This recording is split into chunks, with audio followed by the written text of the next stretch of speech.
GMA News and Public Affairs.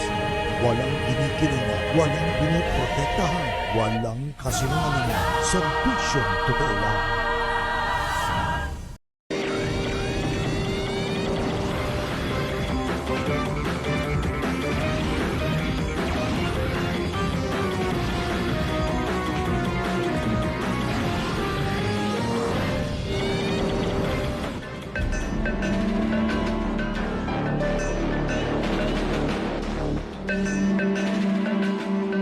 Matapos 2 beses na maglandfall, Bagyong Ruby, inaasahan muling tatama sa lupa sa Sibuyan Island.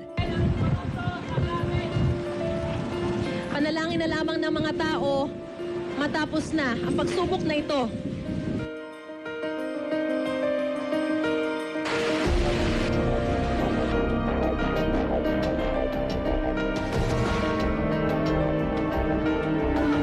Mga taga Metro Manila, naghahanda na rin sa bagyo. Kabi-kabilang pinsala tumambad sa mga lugar na niragasanan ng bagyo.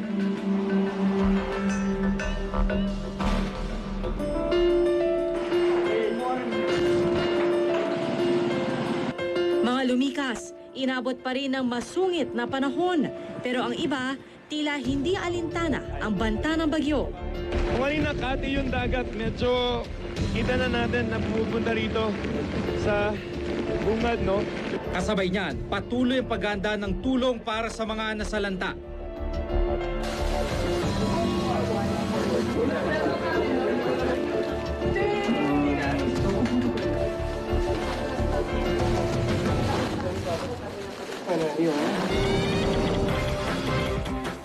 Mga kapuso, 2 beses nang naglandfall ang Bagyong Ruby sa bansa at ayon sa Pag-asa, una itong tumama sa Dolores sa Eastern Samar bandang alas 9:15 kagabi. Sunod itong naglandfall sa Katayngan, Masbate kaninang alas 9 ng umaga. Sa taya ng ahensya, mamayang alas 8 hanggang alas 10 ng gabi ito tatama sa Sibuyan Island at iba pang isla sa lalawigan ng Romblon.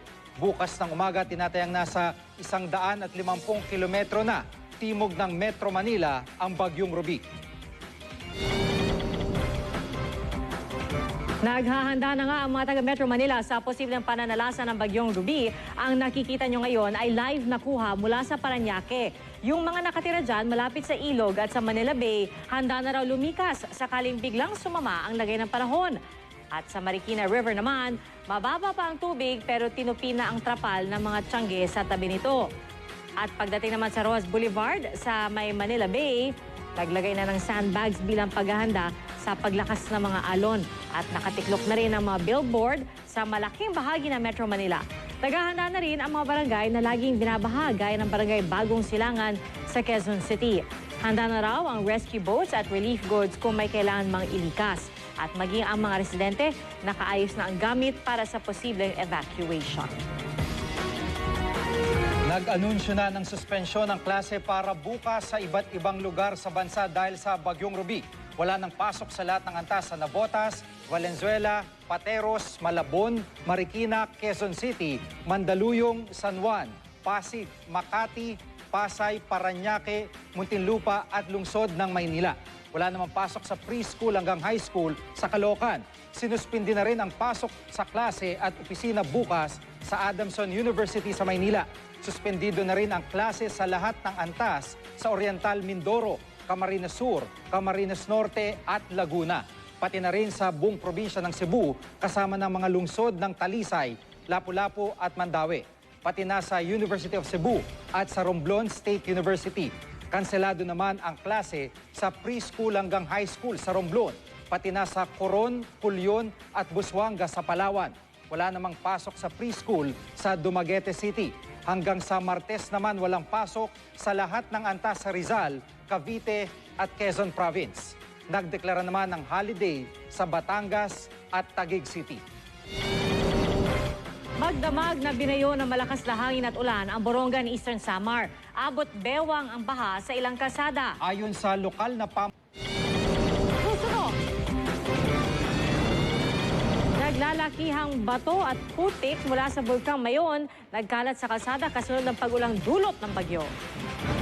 Pinsalang dulot ng bagyong Ruby, nakunan din ang ilan nating news scooper. habang patuloy ang pagbayo ng bagyo, wala ring tigil ang paghahanda ng tulong para sa mga nasalanta.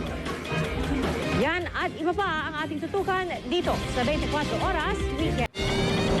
Susunod.